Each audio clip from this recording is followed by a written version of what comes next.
Қайырлы күн, құрметті аналар, құрметті балалар. Бүгінгі біздің тақырыбымыз әңгімелесу барысында айтуға болмайтын бірнеше фразалар. Ол қандай фраза екенін білгіңіз келсе, видеоны соңына дейін көріп, лайк басып, комментария жазып кетіңіз. Қолдауыңызға рахмет. Жалпы адам баласы әңгімелесу барысында келеңсіз сұрақтар, ойда жоқта туындаған сұрақтарды қойып қалуы мүмкін. Мысалға, біз оған жанашырлық танытып, не болмаса оны қолдау ретінде қоюымыз мүмкін, қолдау ретінде оған қолдау сөздер, сөз тіркестерін айтуымыз мүмкін. Бірақ ол біздің айтқан сөздеріміз, біздің айтқан фразаларымыз оны ренжітіп қоюы мүмкін.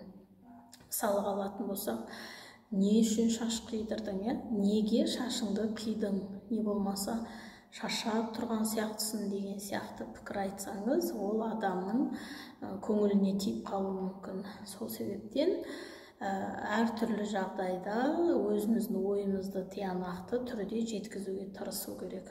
Сонымен, қандай жағдайда фразаларды қолдануға болмайды, яғни адамның көңіліне қарап айтатын фразалар, ренжітпеуге тырысу керек та.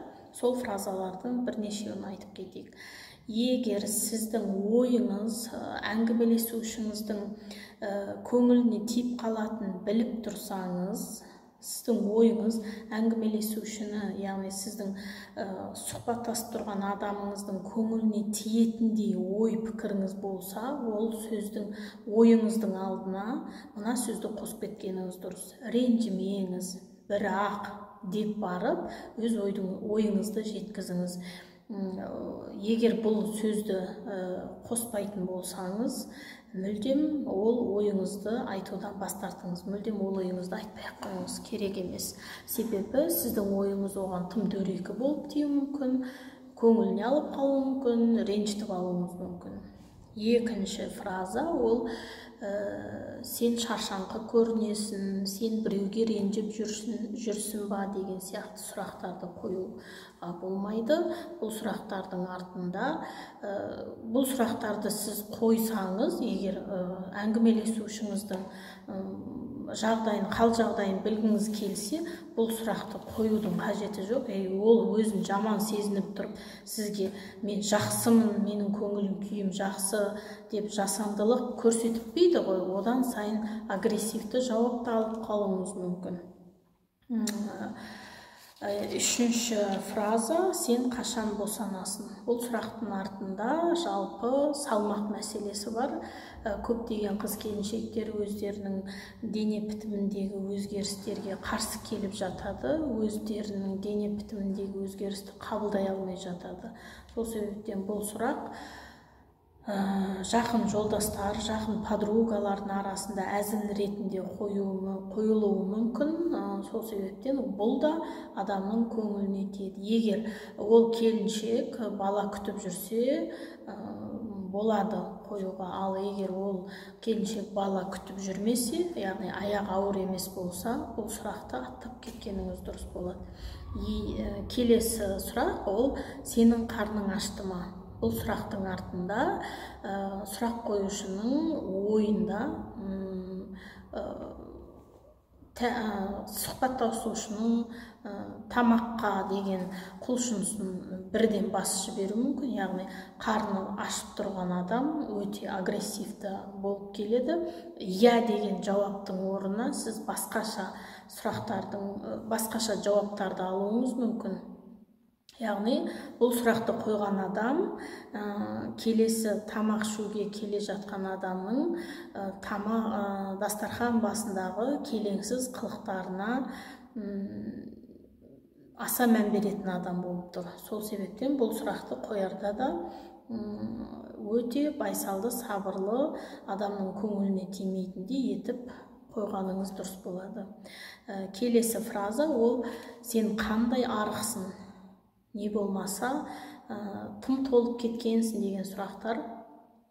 Егер қыз-келіншектер қатты арық болатын болса, қалай арығдың, қалай аздың деген сұрақ қойсаңыз, яғни тым қатты арықсың деген сұрақ қойсаңыз, ол өзін өте жүдеу сезініп, ыңғайсыз сезінуі мүмкін.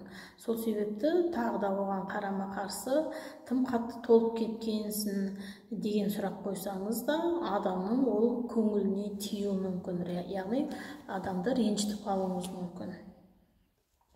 Жалпы алғанда әйел адамдардың ең басты проблемасы ол салмақтан құтылу, не болмаса салмақ қосу деген сияқты әртүрлі мәселелер, ол денсаулыққа да байланысты болады. Сол себептен бұл сұрақты қоярда адамның көңіліне қарап, өзіңіздің ой пікіріңізді дұрыс жеткізуге тырысыңыз. Келесі фраза: қашан тұрмысқа шығасың? Бұл сұрақты мен былай айтар едім, қазақта бір жақсы сөз бар ғой, Алла бұйыртқан күні тұрмысқа шығамын, Алла бұйыртқан күні үйленемін деген сөз бар. Сол себептен бұл сіздің басыңыздың жеке шаруасы емес, бұл әркімнің өзінің жеке басының шаруасы болғандықтан бұл сұрақты мүлдем қоймағаныңыз дұрыс. Егер ол жігіт немесе ол қыз өзі қалап айтып жатса, онда дұрыс қабылдайсыз. Егер қаламаса, бұл сұрақтарды қоюдың қажеті жоқ. Мысалға айтар едім, көбінесе бұл сұрақтарды жасы 25-тен 30-дан асқан қыздарға, жігіттерге қойып жатады. Сол себептен бұл сұрақты лучше қоймаған дұрыс. Бұйрық келген күні қыз да тұрмысқа шығады, бұйрық келген күні ол да өзінің сүйгеніне үйленеді.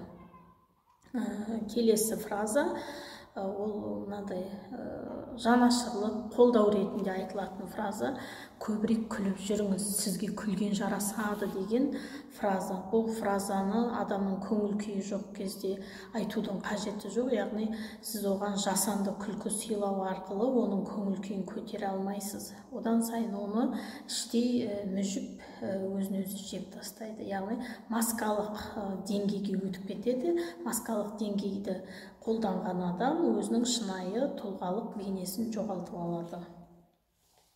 Жалпы алғанда күлімсіреу ол адамның ішкі көңіл күйінің белгісі болып табылады. Сол себептен әрдайым бір-бірімізді ренжітпей, бір-бірімізге күлімсіреп жүрейік. Яғни біздің езуіміздегі күлкі жасанды емес, шынайы болу керек. Ендігі фраза ол: өз жасыңнан жас көрінесің деген фраза. Көптеген адамдар бар, өзінің жасынан өте жас көрінетін. Мысалға 50-де, 60-та, 70 жаста болып жатса да, өзінің жасынан 5 жас, 10 жас көрініп жатады. Ол мен айтар едім, ол адамның өзінің жеке басындағы мәселе. Яғни адам өзін сыйлай білсе, өзін құрметтей білсе, өзінің денсаулығына дұрыс күтім жасайды, өзінің бет әлпетіне, ішкі ағзаларына, сыртқы факторлардан дұрыс қорғана білген адам өзін жасынан егде жас көрінеді. Бұл сөздің орнына мына сөздерді қоссақ болады. Яғни өз жасыңнан жас көрінесің деген сөздің орнына сіз қаншалықты жас көрінесіз деп оған сұрақ ретінде қойсаңыз болады. Сонда ғана оның көңіліне тимей, ренжітіп алмай, дұрыс жауабыңызды аласыз деген ойдамын. Келесі фраза ол: мен мұндай нәрсені кие алмаймын. Қазақтарда айтады ғой, күпірлік деген бар, яғни асыра сілтеушілік, болмаса тәкаппарлық деп жатады. Тәкаппарлықтан осылай айтуы мүмкін, не болмаса қасыңыздағы адамды, яғни оның киген киіміне қарап мін айтып, сын айтып тұрған сияқты болып көрінеді. Сол себептен бұл сөздің орнына менің фигурам ол киімге сәйкес болмағандықтан мен бұны кие алмаймын деп айтсаңыз дұрысырақ болады. Себебі тағы бір сөз бар, орыстарда о вкусах не спорят дейді. Яғни әркім, әр адамның өзінің талғамы әртүрлі болғандықтан әркім өзінің таңдауына қарай, талғамына қарай киінеді. Келесі фраза ол сіз ол үшін тым жақсы болдыңыз деген сөз. Яғни бұл сөзді екі жас немесе қыз бен жігіт екі жаққа айырылысып, қоштасып кетіп жатқан кезде қолдау ретінде айтуы мүмкін.